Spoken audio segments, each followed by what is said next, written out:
Lux et Tenebrae. Crônicas de Christian.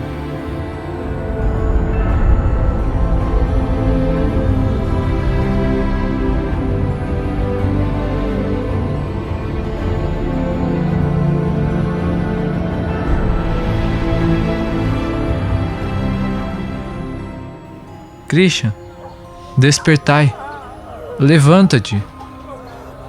Uma voz majestosa e doce ecoou nos ouvidos de Christian, que estava dormindo apoiado em algo. O garoto, ouvindo aquela voz lhe chamando, abriu os olhos, lentamente saindo de seu sono profundo. Assim que abriu os olhos, se viu encostado nas paredes de uma casa, no que parecia uma cidade arruinada. Haviam edifícios quebrados e tombados, as ruas estavam uma bagunça, o asfalto tinha rachaduras por todos os lados. Algumas casas estavam envolvidas por incêndios, assim como carros e outros veículos quebrados em chamas. Olhando rapidamente ao seu redor, Christian assustou-se, pois reconhecia aquele lugar. Afinal, era ali que ele estava quando tudo começou. A casa em que ele estava encostado era, na verdade, o orfanato no qual ele viveu durante toda a sua vida. Ele não conhecia seu passado, mas parece que ele foi encontrado em destroços de uma embarcação que se afundou nos mares. Quando ele foi encontrado, foi considerado um milagre, já que para uma criança sobreviver em cima dos destroços e ser levada até a praia em segurança não poderia ser chamado de outra coisa. O contaram que ninguém jamais havia conseguido encontrar os corpos de sua família e nem a embarcação que supostamente afundou. Então ele foi levado para este orfanato no qual viveu toda a sua infância. Christian, olhando apressadamente ao redor, levantou-se assustado, afinal, ele já tinha andado para bem longe daqui. Enquanto se perdia em confusão, ouviu uma voz suave apressadamente lhe chamar. "Vamos, Christian, o que você está esperando? Temos que ir." Quando aquela voz entrou em seus ouvidos, lágrimas ameaçaram brotar de seus olhos. Ele reconhecia aquela voz. Virando-se para quem o chamava, viu uma menina que parecia ter cerca de 12 anos, com cabelos castanhos claros e olhos verdes, que estavam fixos em Christian. Olhando para ela, ele perguntou: "Catarina?" A menina, impaciente, se aproximou do garoto, pegando suas mãos e puxando-o junto consigo para correr. "Vamos, não temos tempo para isso. Já estão todos reunidos, temos que fugir daqui." Christian, um pouco atordoado, apenas começou a correr atrás dela, seguindo. Gritos de pessoas desesperadas, rugido de bestas e mortos, risadas enlouquecidas e zombarias dos vírus sanguíneos ecoavam por toda a cidade. Correndo pelas ruas, reunidos ali em um grupo, Christian viu todos os seus irmãos do orfanato junto com uma belíssima mulher que vestia-se como freira. Esta mulher era belíssima de uma forma inexplicável. Parecia que todo o seu rosto tinha sido esculpido a partir de uma joia de puro amor. Esta era a freira, que cuidava de todos eles como uma mãe, e assim era chamada por todos, Mariana.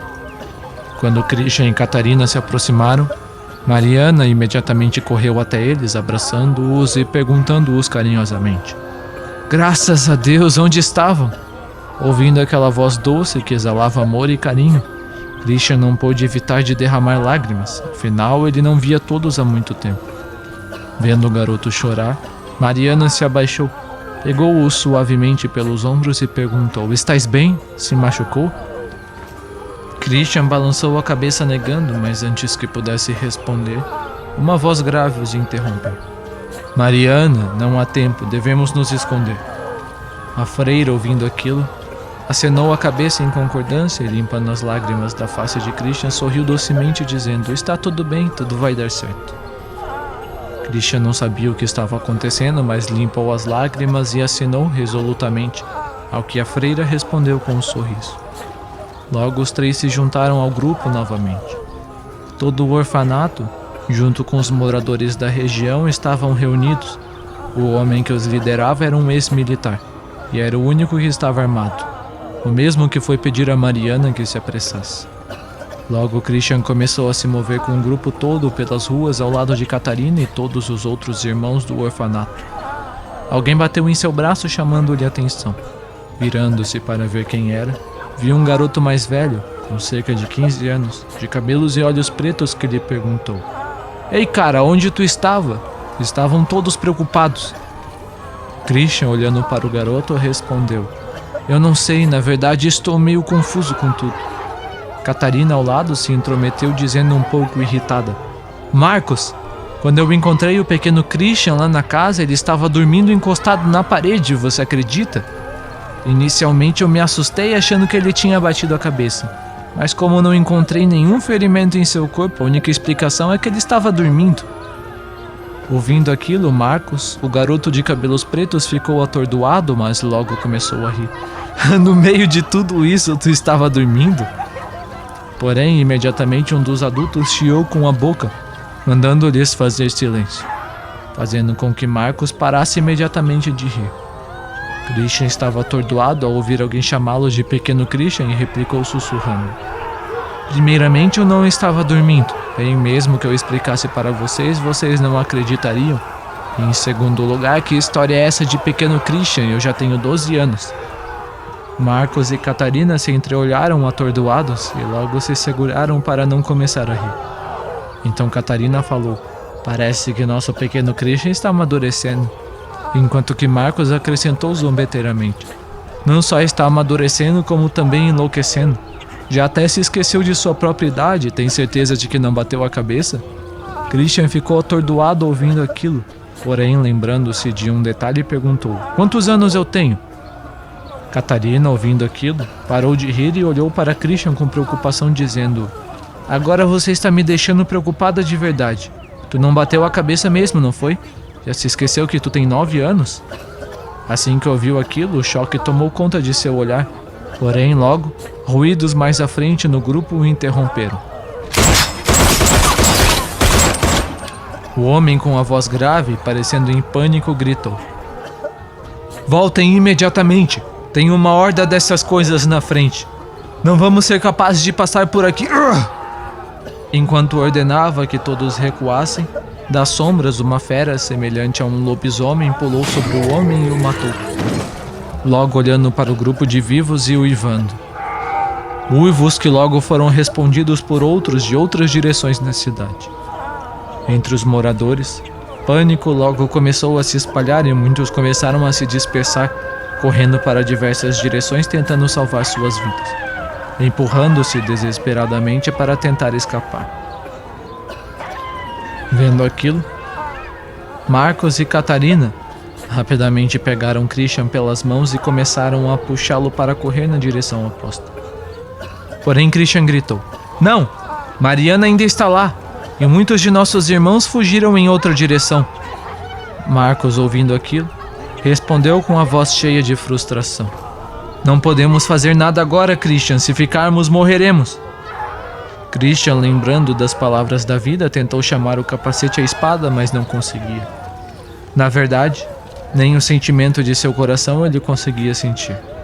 Porém, sem desistir, ele soltou suas mãos das mãos de Marcos e Catarina e correu em direção à frente onde Mariana estava.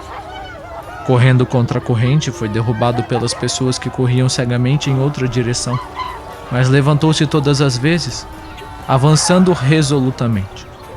As pessoas que corriam estavam sendo caçadas por bestas de diversas direções que pulavam das sombras por entre os prédios em direção ao grupo, caçando-os e se divertindo. Christian continuou seu caminho, correndo com todas as suas forças, e passando a multidão, o que viu o chocou. Haviam corpos espalhados por todas as partes que bestas e mortos devoravam ferozmente. Olhando para aquela cena, ele falou cheio de tristeza: Não, Mariana! Porém, quando lágrimas estavam prestes a brotar de seus olhos, uma mão o pegou gentilmente, dizendo em uma voz doce: O que está fazendo, Christian? Voltando-se para quem o chamava, viu Mariana, a belíssima freira que tinha um sorriso gentil e carinhoso dirigindo-se a ele. Tirando-o de seu estupor, imediatamente Mariana começou a conduzi-lo para correr junto com ela. Logo eles chegaram até Marcos e Catarina, que os esperavam na esquina, e todos juntos começaram a correr. As pessoas corriam para todos os lados e eram caçadas de todas as partes pelas bestas. Conduzidos por Mariana, o grupo, que agora contava com mais 2 irmãos do orfanato que haviam conseguido encontrar no caminho, logo chegaram próximos de um grande prédio, o mais alto da região central da cidade.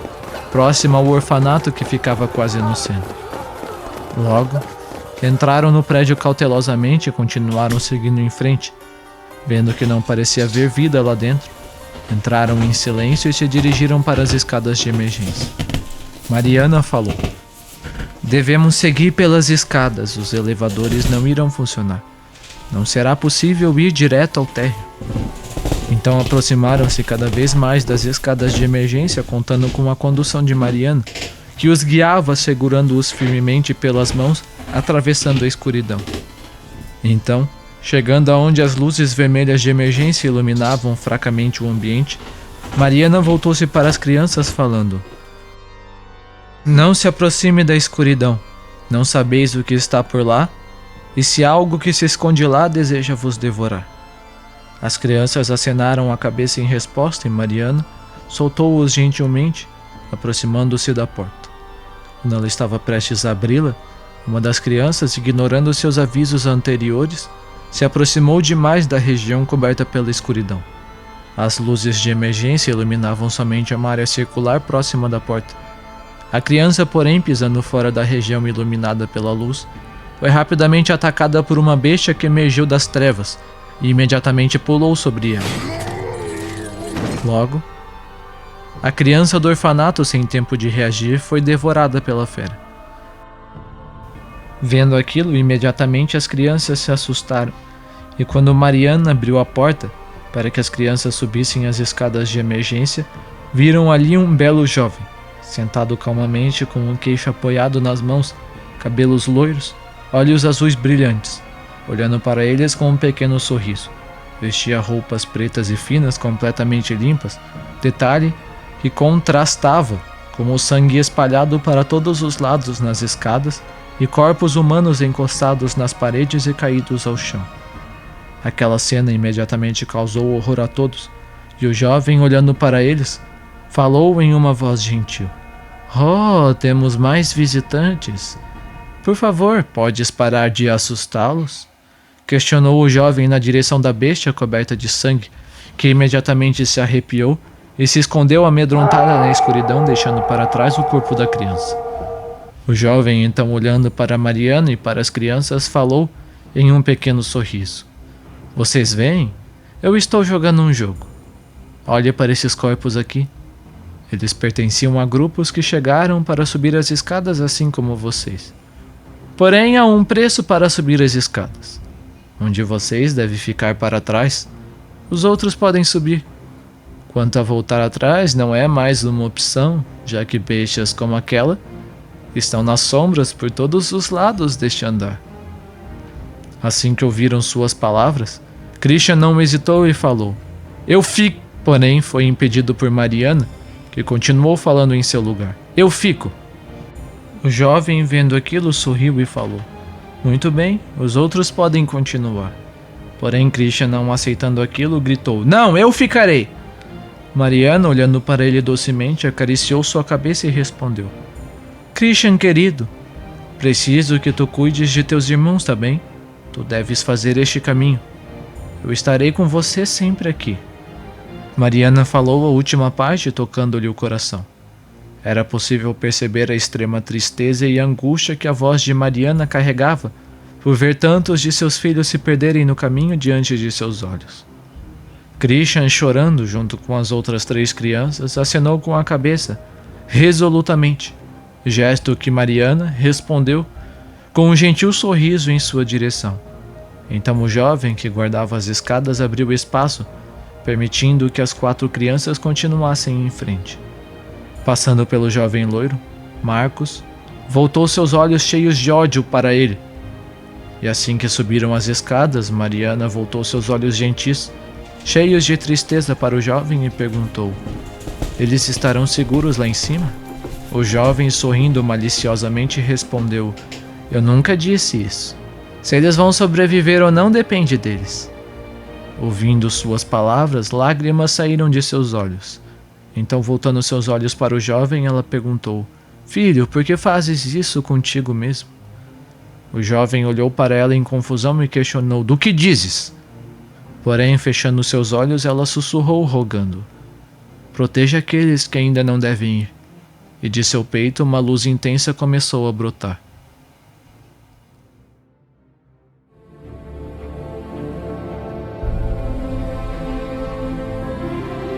Próximo capítulo: Sobrevivência e coincidência.